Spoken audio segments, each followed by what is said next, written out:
और ज्ञान बढ़े,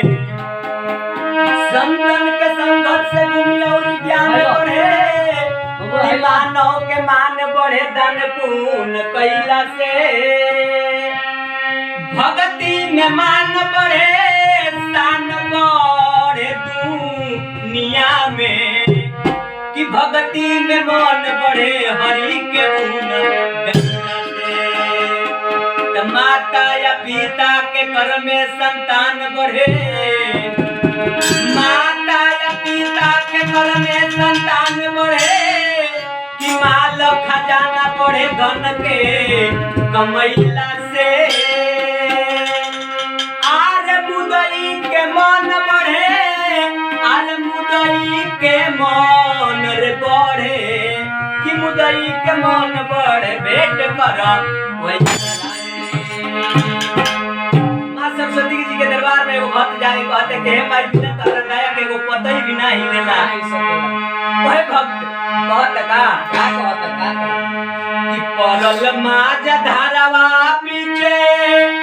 अरे हैरुनवा के नैया हो सैया हो अरे परल माज धारावा पीछे, हैरुनवा के नैया हो सहैया हो मैया बीड़ा बजवैया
Bye.